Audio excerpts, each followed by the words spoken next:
kabebang, ako'y meron uling kwento sa inyo ha, huwag kayong magsasawa. Pero, bago ko ikwento yung aking gustong ikwento nung Sunday sa nangyari sa akin, ako nag-abang ng bus. Aba, after naman ako may nabili. Ay, naku po, Giant. So, dati Giant ko, kasi nabili ko ngayon. Eto.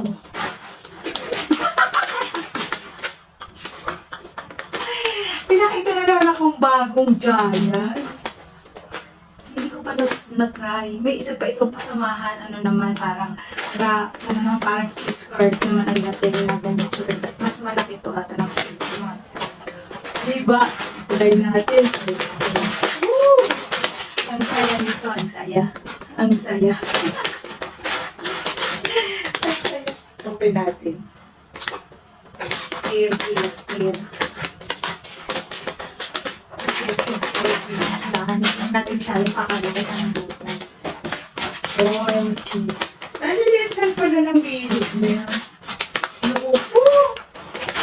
Sinashoot sa bibig ko. Oh!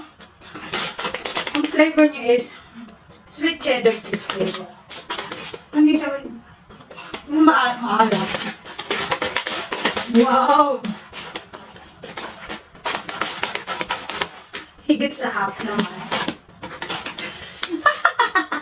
Ayan. Habang kumakain. Anong sante, habang ako ng basket, isang ko, mag-kwento ko kung saan bilis ang kain ko. May lumapit sa akin, Taiwanese yun, kasi Mandarin yung salita niya. May nga natulong. Kasi nawala doon yung wallet niya, andun yung pera niya, andun yung card ng kanyang autobus. Hindi mo siya mukhang gusgusin. Ngayon, gusto ba mag-English?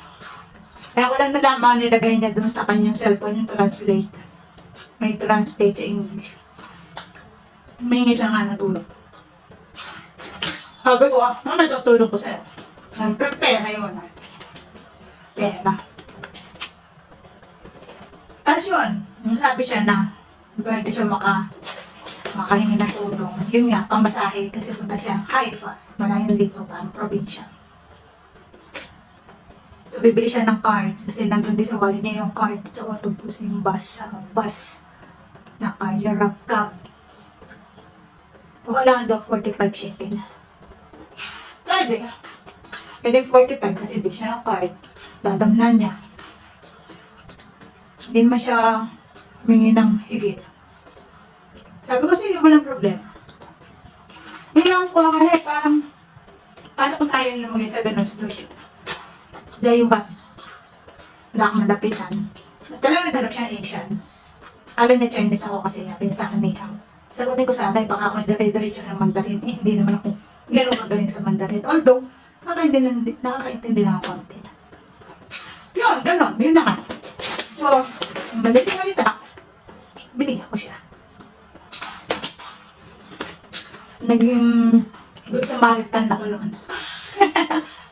Di ba, nung linggo. Bet, no? Minsan na nga. Magtulong naman talaga ako. Hindi ka lakihan. Tsaka, ayoko na pinipilit ako. Yung tipong, sabi ko sa akin, may katulong. Meron akong bibigay. Bibigay ako kahit magkano. Wala. Ano ko pipilitin? Ako yung gayon sa puso ko. Kaya doon. May nakita kong taong parang nag-post. Kaya doon sa lugar namin, may nag-post. Hindi na tulong, mga ganon. Kahit konting amang. Nag-aabot ako. Kahit pa paano. Kahit hindi ko paglada. Kasi yung may kakadad sa amin. Kasi tulad sa amin. Tagal lang ako. Tagal na tayo ng kwentuhan. Eh dapat habang nagkukwento kumakaansin kayo. Gusto tayong guguhin to. Muan. So yun lang. Diba? Content din. So, yun lang mga kabebang. Yummy.